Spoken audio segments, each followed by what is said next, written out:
Apa sih tujuan saya membuat ID card number elektromagnetik? Adalah saya ingin kehidupan ini yang pertama adalah memiliki ilmu dan skill. Terus yang kedua, semua makhluk hidup memiliki uang, baik itu manusia dan hewan. Dan mereka juga harus pintar untuk bisa merawat diri mereka sendiri sampai akhir usia mereka. Karena pada dasarnya ya manusia itu adalah kalau saya ras manusia gitu ya, adalah dia pelit.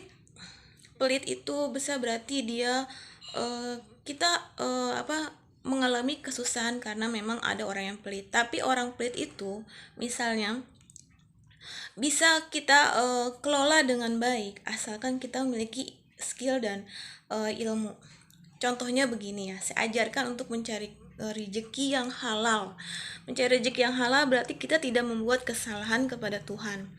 Jadi gini, kita punya ilmu dan skill nih, misalnya. Terus yang kedua, bos kita pelit tapi punya banyak uang gitu kan. Terus tapi bos kita sedikit ilmunya gitu. Sedikit ilmunya, tidak semua ilmu yang bisa bos kita kuasai gitu ya. Nah, kita punya skill yang ibaratnya yang bos kita tidak punya gitu. Nah, terus gitu misalnya bos kita tuh rumahnya lagi bocor gitu kan, otomatis dia tidak bisa mengerjakan sendiri kan, ataupun apapun lah yang misalnya tentang listrik atau gimana kan, atau lampu. Nah, otomatis kan yang bos samplet itu kan mengeluarkan biaya kan, mengeluarkan biaya agar dia rumahnya dia itu bisa jadi baik lagi. Nah, untuk mencari rezeki yang halal itu adalah dengan cara Pak, ada bisa saya bantu Pak gitu kan.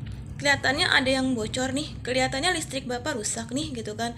Kebetulan saya menawarkan pekerjaan tugas untuk Bapak, pekerjaan untuk saya membutuhkan pekerjaan, dan kebetulan Bapak lagi mengalami kesulitan atau enggak kesusahan dalam merenovasi rumah, listrik ataupun apa gitu kan. Otomatis bos kita yang itu kan mengeluarkan uang dong, dia tidak mungkin mengeluarkan, dia akan biaya, oh ya saya pakai kamu gitu, kebetulan saya butuh perbaikan di sini gitu kan. Itu mencari rezeki yang halal. Nah, kalau misalnya saya peringatkan ya, kalau mencuri itu saya ibarat tidak setuju, karena pertama yang mencuri itu kita mengambil hak kebahagiaan orang lain. Bisa jadi uang yang dicurinya itu buat usaha buat membuka usaha gitu. Bisa jadi uang yang dicurinya itu buat biaya pernikahan dia kan. Akibat dicuri maka jadi gagallah menikah, gagallah dia memiliki usaha untuk menghidupi dirinya sendiri dan keluarganya. Akhir kata kita mengalami yang pencuri itu karma yang beruntun sampai ibaratnya 7 turunan itu tidak berhenti-berhenti karena si pencuri itu memiliki karma yang buruk. Jadi konsep saya di sini adalah kita lebih baik halal aja deh. Halal itu ibaratnya kita memiliki ilmu yang sudah kita pelajari dari kecil, apapun itu, maupun itu dari atas bawah dan menengah pun dia memiliki ilmu dan itu akan dipakai nantinya.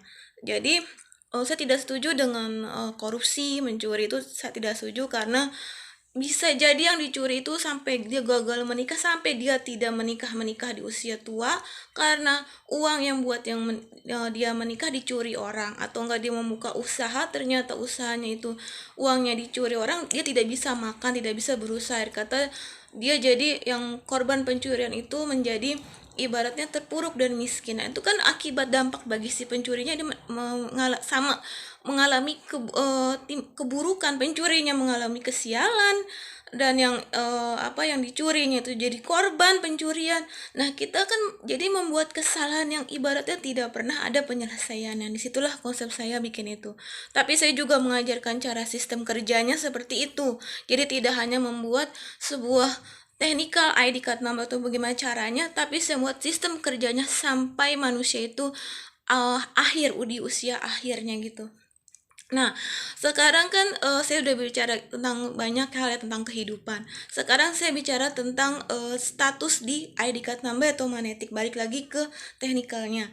Nah, saya mau sih dalam di masa depan itu semua kendaraan, baik itu motor, mobil, transportasi umum atau semuanya, itu memiliki mesin ID card. Jadi tahu status-statusnya, status pemilik, status penumpang, status yang ngontrak atau enggak apapun, dia memiliki status. Jadi dia jelas kepemilikan siapa, yang menumpang di transportasi siapa, yang mengontrak atau mensewa rumah siapa, jelas berarti dia legalitas.